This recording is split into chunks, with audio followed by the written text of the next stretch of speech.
Assalamualaikum Bu Fitri. Bagaimana kabarnya hari ini? Apakah Bu Fitri sehat? Waalaikumsalam, Bu Tia. Alhamdulillah sehat. Tapi Fitri ada mau cerita, curhat tentang proses pembelajaran di kelas tadi, Bu Tia. Hmm, bagus, pembicaraan yang bagus Bu Fitri. Proses pembelajaran apa kira-kira yang mau Bu Fitri ceritakan dengan Tia? Dan kira-kira proses pembelajaran apa juga yang perlu Bu Fitri tingkatkan? Saya ingin mengembangkan bagaimana saya bisa memenuhi kebutuhan belajar murid-murid saya di kelas yang berbeda-beda ya, Bu Tia. Karena menurut Ki Hajar Dewantara bahwa pendidikan adalah menuntun murid berkembang sesuai dengan kodrat alam dan kodrat zamannya. Oh gitu. Ya jadi Bu Fitri ingin mengembangkan proses pembelajaran sepanjang hayat ya. Iya. Bagaimana Ibu Fitri bisa memenuhi kebutuhan belajar murid Bu Fitri yang berbeda-beda? Kira-kira apa indikator dari Bu Fitri sudah bisa memenuhi kebutuhan belajar murid Ibu yang berbeda-beda tersebut? Terus indikatornya apa ya Bu Fitri? Kalau indikatornya, udah pasti semua murid saya bisa memahami konsep pembelajaran yang diajarkan di kelas, dan mereka lebih mudah memahami apa yang kita targetkan atau sesuai dengan tujuan pembelajaran kita. Mereka bisa menikmati proses pembelajaran mereka sesuai dengan gaya dan kecepatan belajar mereka masing-masing, Bu Tia. Jadi indikatornya adalah semua murid Ibu Fitri bisa memahami konsep yang Ibu Fitri ajarkan dengan lebih mudah dan mereka bisa menikmati proses belajar karena sesuai dengan gaya dan kecepatan belajar mereka masing-masing ya. Sehubungan dengan tujuan tersebut, Tia mau nanya nih Bu Fitri, menentukan skala 1 sampai 10. Jika 10 berarti Bu Fitri sudah memenuhi kebutuhan belajar murid Bu Fitri. Seperti yang Bu Fitri sampaikan tadi, jika 0 belum memenuhi kriteria tersebut. Kira-kira sekarang pada kriteria berapa ya Bu Fitri? Sepertinya sih Fitri masih di angka 6, Bu Tia. Kenapa di angka 6? Karena siswanya masih belum menikmati proses pembelajarannya, Bu Tia. Bisa Bu Fitri jelaskan kira-kira bentuknya seperti apa? Di angka 6 karena saat ini proses pembelajaran yang Fitri hajar di sekolah baru mengkoordinir 3 tingkatan pemahaman. Ada mudah, sedang, dan sulit. Fitri juga belum mempertimbangkan bagaimana gaya belajar siswa dan kecepatan belajar murid sama sekali, Bu Tia. Baik, Bu Fitri ingin meningkatkan menjadi angka berapa dalam beberapa minggu ke depan? Maunya sih ditingkatkan menjadi angka 8, Bu Tia. Luar biasa, 8 ya. 8-nya kira-kira seperti apa ya Bu Fitri? Dengan langkah apa kira-kiranya Bu Fitri ingin melakukannya? Mungkin Fitri akan mencoba menyiapkan proses pembelajaran atau seperti pembelajaran diferensiasi, di mana pembelajaran itu mengkoordinir kebutuhan murid dengan gaya belajar murid yang berbeda-beda, Bu Tia. Untuk bisa menyiapkan proses belajar yang mengakomodir gaya belajar murid-murid, tentunya Bu Fitri punya langkah-langkah ya. Kira-kira apa yang Bu Fitri akan lakukan? Mungkin sebelumnya Fitri akan belajar dan memahami bagaimana tahap pembelajaran diferensiasi. Setelah itu, Fitri akan mencoba menyiapkan skenario pembelajaran atau modul ajar yang akan diajarkan dalam kelas dengan mencari terlebih dahulu ke informasi dari guru BK mengenai gaya belajar siswa yang akan diajarkan besoknya atau dalam proses pembelajaran. Di mana gaya belajar itu kan ada 3, Bu Tia. Ada gaya pembelajaran di visual, ada gaya pembelajaran kinestetik, ada yang gaya pembelajaran audio visual gitu. Udah pasti dengan gaya belajar mereka itu kebutuhan pembelajarannya juga berbeda-beda, Bu Tia. Jadi Ibu Fitri sudah melakukan itu semua ya. Apalagi kira-kira yang mau Bu Fitri tambahkan atau hal apa yang Bu Fitri lakukan berbeda supaya murid Ibu Fitri itu bisa fokus menyimak penjelasan dari Ibu Fitri saat Ibu Fitri mengajar. Apa ya? Apalagi, ayo. Mungkin tadi kan udah menyiapkan pembelajaran, skenario pembelajaran. Rencananya Fitri mau menambahin kompetensi sosial emosional ya Bu Tia, KSE Iya. itu Bu Tia. Dan Iya. juga nanti menggunakan metode STOP Bu Tia. Jadi di sana nanti Fitri rasa siswa bisa lebih tenang emosionalnya. Jadi, sehingga proses pembelajaran yang berpihak kepada murid itu akan terwujud, Bu Tia. Oh, memunculkan KSE. Iya. Saya yakin setelah adanya rencana aksi yang akan Bu Fitri lakukan, pasti akan meningkatkan proses pembelajaran yang berpihak kepada murid. Oh iya, alhamdulillah setelah mengobrol dengan Bu Tia, saya menemukan solusi dari permasalahan yang saya hadapi. Saya mengucapkan terima kasih kepada Bu Tia. Berarti tidak ada lagi kira-kira yang masih mengganjal di hati Bu Fitri ya? Iya. Iya. Apakah Bu Fitri masih ada yang mau dibicarakan lagi dengan Tia selain dari permasalahan ini? Saya rasa nggak ada Bu Tia, cukup. Jika nanti pelaksanaan Fitri menemukan hambatan, kira-kira Bu Tia mau lagi membantu Bu Fitri? Siap. Nanti Tia akan bantu Bu Fitri dengan senang hati dan selalu terbuka kapanpun itu. Tia juga berterima kasih kepada Bu Fitri karena sudah mempercayakan Tia untuk tempat curhatnya. Dan Tia juga terima kasih atas penyampaian Bu Fitri terkait dari ide dan solusi dalam pembelajaran, apalagi pembelajaran berdiferensiasi ya. Kalau sudah tidak ada lagi, Tia doakan agar rencana terlaksananya dengan baik proses pembelajaran berdiferensiasi yang Bu Fitri lakukan. Terima kasih ya Bu Tia. Assalamualaikum Bu Tia.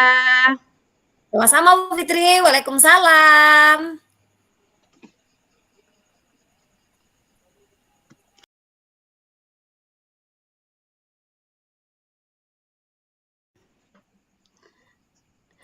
Assalamualaikum, bagaimana kabar Bu Tia hari ini? Ada sehat-sehat? Waalaikumsalam, Bu Fitri, alhamdulillah sehat. Tapi Bu Fitri ada yang mengganjal di hati Tia hari ini. Ada yang mengganjal ya? Nggak masalah. Kalau boleh tahu, apa yang mengganjal dari Bu Tia hari ini? Jika Bu Fitri tidak sibuk, bolehkah Tia berbincang-bincang dengan Bu Fitri sebentar? Kebetulan ada masalah di sekolah tentang pembulian siswa inklusi. Baik, Bu Tia. Jadi, indikator bagaimana semua murid kita tidak melakukan pembulian terhadap siswa inklusi, sehubungan dengan tujuan tersebut, skala 1 sampai 10. Jika 10 berarti tidak ada siswa di sekolah Bu Tia yang melakukan pembulian. Dan jika 0 sering terjadi pembulian. Ibu Tia berada pada angka berapa saat ini? Sepertinya masih berada pada angka 6, Bu Fitri. Oh, di angka 6 ya Bu Tia. Bisa jelaskan kenapa demikian Bu Tia? Karena saat ini masih Tia lihat terjadinya siswa yang mengejek, mengucilkan teman di kelas, apalagi itu siswa-siswa kita yang berkebutuhan khusus. Berarti Bu Tia ingin meningkatkan ke angka berapa Bu Tia? Tia mau meningkatkan ke angka 8, Bu Fitri. Ke angka 8, seperti apa yang ingin Bu Tia lakukan untuk mencapai angka 8? Tia ingin menemukan solusi dari permasalahan yang Tia hadapi tentang pembulian siswa inklusi. Pembulian yang terjadi secara berulang kepada siswa yang berkebutuhan khusus. Siswa Tia itu mengejek bahkan mengucilkan teman-temannya yang berkebutuhan khusus. Jadi siswa yang mengejek temannya. Kira-kira menurut Bu Tia penyebabnya apa? Tia rasa itu ketidakseimbangan pelaku dan korban. Melihat temannya berbeda dari yang lainnya dan merasa dirinya berkuasa di kelas. Kira-kira ada jawaban lain yang menyebabkan selain melihat teman yang berbeda dari yang lain dan kekuasaan mereka di kelas, Bu Tia? Ada Bu Fitri, peran keluarga. Di sini Tia lihat kurangnya perhatian dari orang tua juga membuat mereka membuli temannya, sehingga mereka mencari perhatian di sekolah. Mereka juga secara tidak langsung membuat psikis temannya terganggu. Hmm, memang penyebabnya Bu Tia sering demikian. Jadi, apakah ada rencana Bu Tia untuk mencari solusi?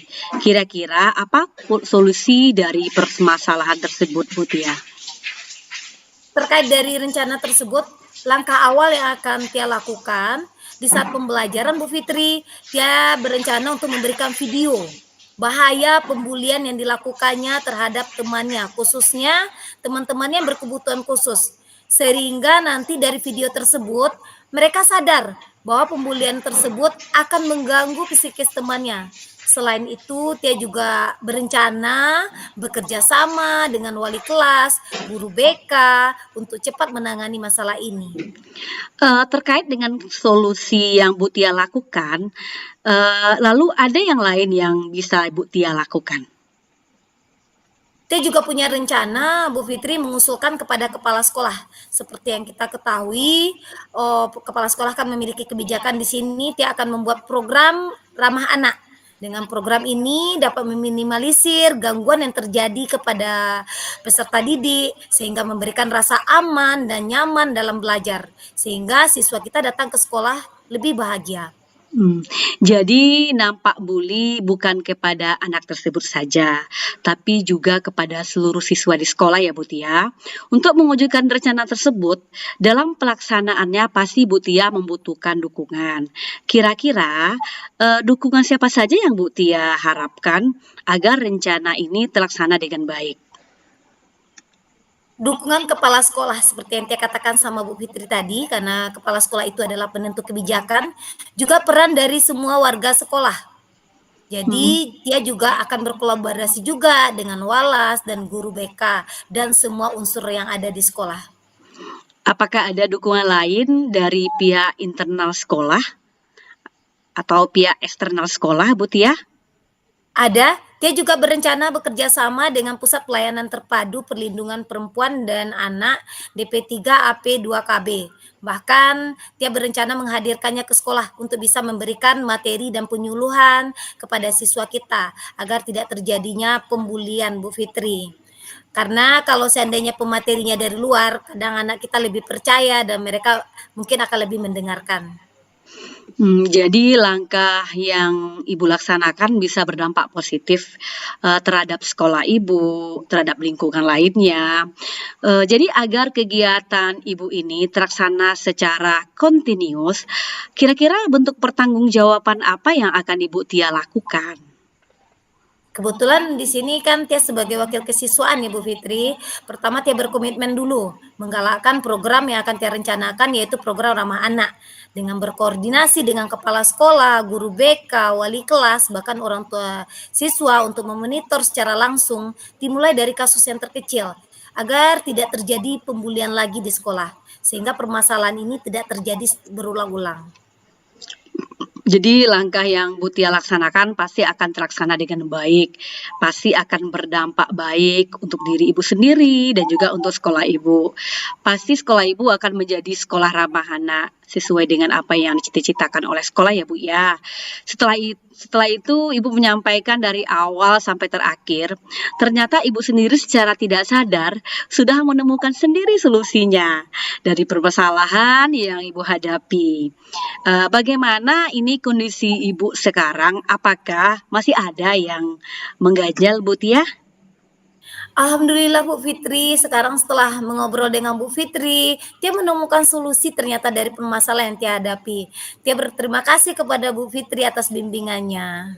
Alhamdulillah sekarang setelah bercerita dengan Bu Tia, saya juga sangat bangga sama Bu Tia dan berarti sekarang keluh kesah Bu Tia, apakah masih ada yang dibicarakan lagi Bu Tia selain masalah bulinya Bu Tia?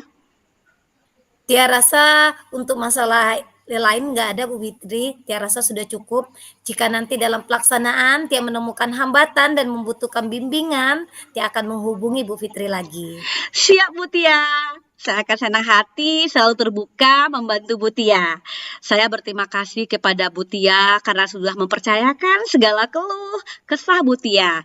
Saya juga berterima kasih dalam penyampaian Bu Tia terkait ide dan solusi menjadi pembelajaran untuk saya juga. Kalau sudah tidak ada lagi, saya doakan agar rencana terlaksana dengan baik di sekolah Bu Tia. Terima kasih Bu Fitri sudah mau mendengarkan cerita saya pada hari ini. Assalamualaikum Bu Fitri. Waalaikumsalam. Salam guru hebat Bu Tia. Salam guru hebat Bu Fitri.